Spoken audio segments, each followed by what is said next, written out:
Good morning to all. എല്ലാവർക്കും നമസ്കാരം. ഇന്ന് ഞാനിവിടെ ഒരു ചെറിയ കഥ പറയട്ടെ. ഇന്ന് ഞാനിവിടെ പറയാൻ പോകുന്ന കഥയുടെ പേരാണ് നല്ലവനായ പണക്കാരൻ. ഒരിടത്ത് ഒരു നല്ലവനായ ഒരു പണക്കാരൻ ഉണ്ടായിരുന്നു. അവൻ സത്യസന്ധനും പാവങ്ങളെ സഹായിക്കുന്നവനുമായിരുന്നു. മുടങ്ങാതെ അന്നദാനവും നടത്തി വന്നിരുന്നു. അതുകൊണ്ട് തന്നെ ദൈവം അവന് ഒരുപാട് സമ്പത്ത് കൊടുത്തുകൊണ്ടേയിരുന്നു. ഒരു ദിവസം ഒരു വിശന്നു വലഞ്ഞ ഒരു പരുന്ത് പറന്ന് നടക്കുകയായിരുന്നു. അപ്പോഴാണ് താഴെ ഒരു പാമ്പിനെ കണ്ടത്. പരുന്ത് പാമ്പിനെ കൊത്തിയെടുത്ത് മുകളിലോട്ട് പറന്നുയർന്നു. അതൊരു ഉഗ്രവിഷമുള്ള പാമ്പായിരുന്നു. രക്ഷപ്പെടാനായി പാമ്പ് പരുന്തിന് നേരെ വിഷം ചീറ്റി. ആ വിഷം താഴേക്ക് വീണു.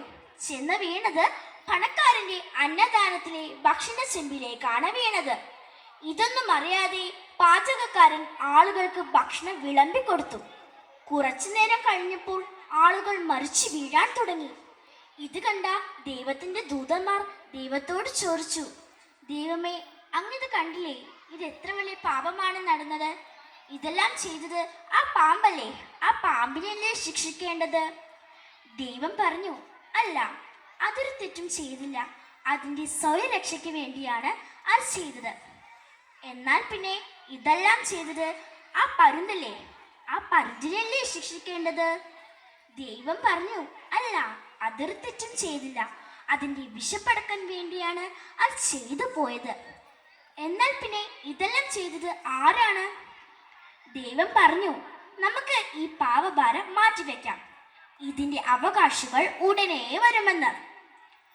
കുറെ നാളുകൾക്ക് ശേഷം പണക്കാരൻ തന്റെ ദുഃഖത്തിൽ നിന്നും വീണ്ടും പഴയതുപോലെ അന്നദാനം ചെയ്യാൻ തുടങ്ങി.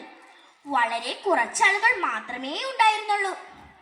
ഒരു ദിവസം വിശന്നു വലഞ്ഞ ഒരു അപ്പൂപ്പനും അമ്മുമ്മയും അന്നദാനത്തിലേക്കുള്ള വഴി ചോദിച്ച് പറഞ്ഞു നടക്കുകയായിരുന്നു. അപ്പോഴാണ് വഴിയരികിൽ ഒരു ജോലിക്കും കൂലിക്കും പോകാത്ത കുറച്ച് ചങ്ങാത്തം കൂടിയിരിക്കുന്ന കുറച്ച് ആളുകളെ കണ്ടത്. അപ്പൂപ്പനും അമ്മുമ്മയും അവരോട് വഴി ചോദിച്ചു.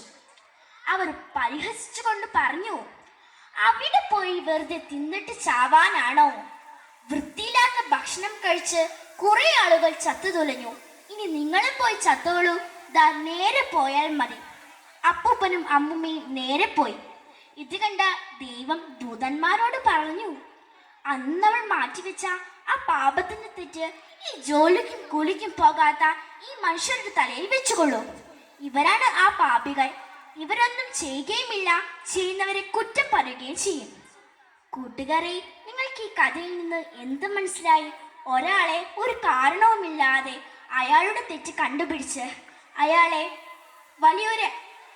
അവരെ സമൂഹത്തിൽ വ്യക്തിഹത്യ ചെയ്യുന്നത് ഇപ്പോൾ ഇത് കൂടുതലായി കണ്ടുവരുന്നു. സോഷ്യൽ മീഡിയയിലാണ് ഇപ്പോൾ ആളുകളുടെ ഭാവി തീരുമാനിക്കുന്നത്. ആരെയും വ്യക്തിഹത്യ ചെയ്യരുത്, അപവാദം പറയരുത്, കുറ്റം പറയരുത്.